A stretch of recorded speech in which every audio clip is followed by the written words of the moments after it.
Ramadan, bulan kemuliaan, berlipat pahala, berjuta ampunan.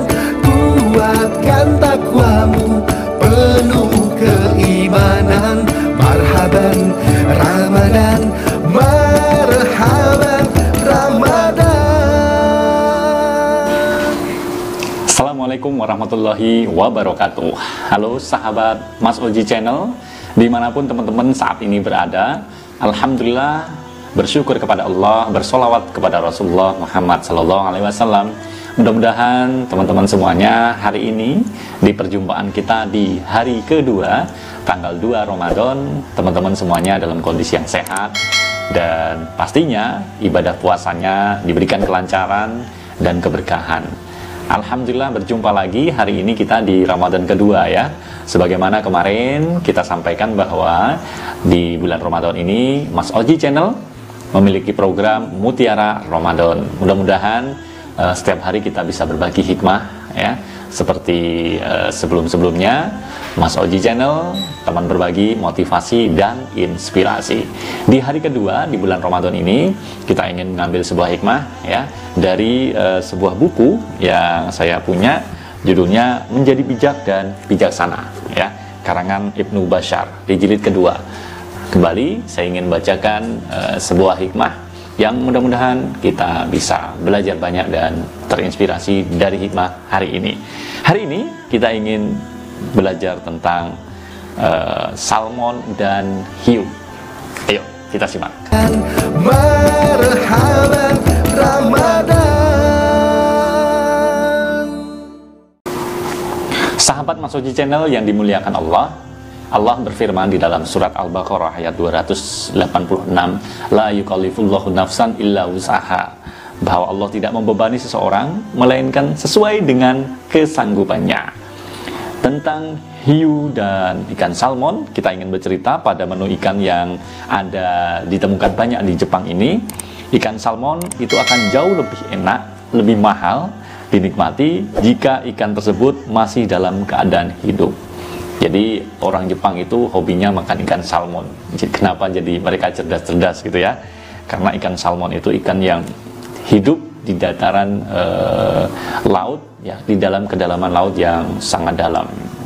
Nah, saat hendak diolah dibandingkan dengan ikan salmon yang sudah mati, pastinya warga Jepang, masyarakat Jepang itu lebih senang dengan ikan salmon yang masih hidup.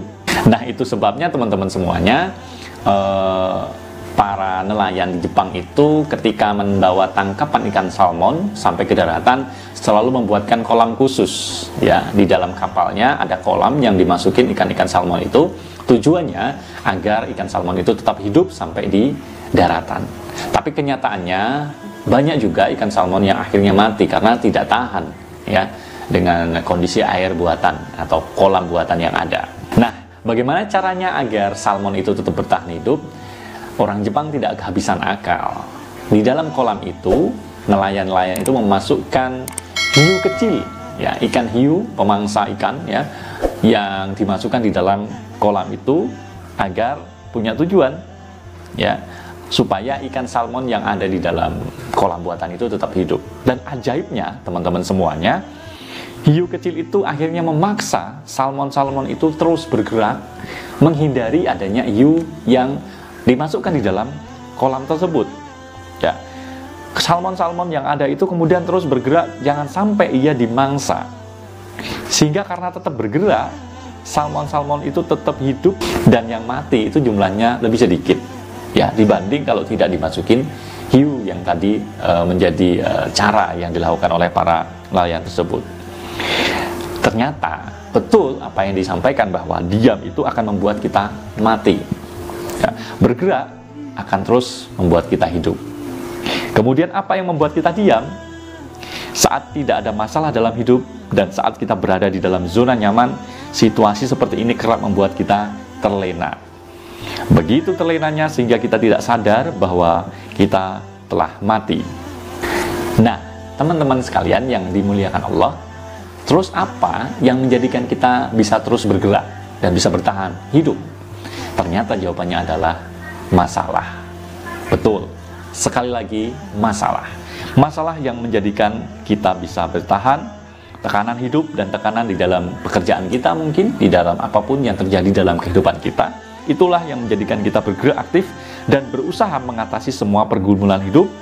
Tidak hanya itu, kita pun bisa menjadi lebih kreatif dengan potensi-potensi diri kita yang ada itu.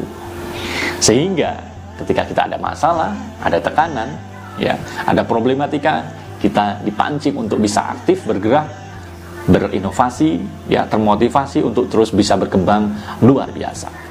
Sehingga teman-teman semuanya, jangan lupa kita akan bisa belajar, ya, dengan adanya masalah ini, dengan banyaknya cobaan yang kita hadapi, kita bisa belajar bukan hanya pada saat suasana atau situasi kita nyaman.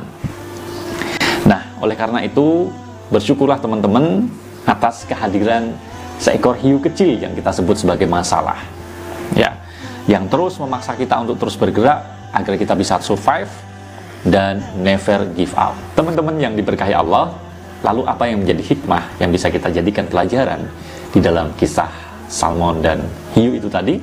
Bahwa ternyata dalam menjalankan kehidupan kita ini selalu ada masalah, bahwa masalah-masalah yang diberikan Allah itu tidak akan pernah melebihi dari batas kemampuan kita.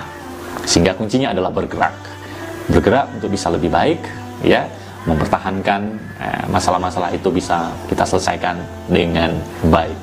Nah, Ramadan itu mengajarkan kepada kita untuk belajar dari segala kesulitan. Adanya rasa lapar itu semestinya bukan dianggap sebagai sebuah masalah, tetapi menjadi sebuah media pembelajaran bagi kita. Hikmah dari ibadah puasa Ramadan yang kita jalani adalah bahwa kita merasakan adanya kepedihan, adanya keperihan bagi saudara-saudara kita yang mungkin jauh kurang beruntung dibanding kita. Ibadah Ramadan ini menjadi sebuah kewajiban bagi kita agar kita terpatik empatinya, ya, sehingga kita juga bisa bersyukur atas segala nikmat yang sudah Allah berikan, bahwa hari ini kita masih bisa menjalankan ibadah puasa. Mungkin banyak saudara-saudara kita yang hari ini belum bisa menjalankan ibadah puasa karena ada sakit, ada kekurangan yang mungkin menghalanginya. Jadi teman-teman semuanya, mari kita maksimalkan ibadah puasa Ramadan kita dengan terus aktif, bukan jadi alasan bahwa kita puasa akhirnya tidak mau bergerak. Kita harus terus bergerak, laksana ikan salmon tadi, ya, agar bisa menjadi lebih survive, tidak pernah kalah oleh masalah. Selamat menjalani ibadah puasa Ramadan di hari kedua ini. Mudah-mudahan ibadah puasa kita diterima oleh Allah Subhanahu wa Ta'ala dan menjadikan diri kita menjadi pribadi yang lebih baik dan pastinya menjadi predikat bertakwa. Terima kasih, demikian hikmah pada kesempatan hari ini.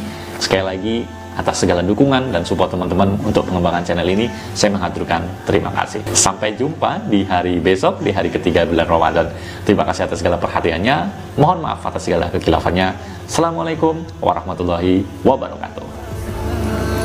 Ramadan, bulan kemuliaan, berlipat pahala, berjuta ampunan.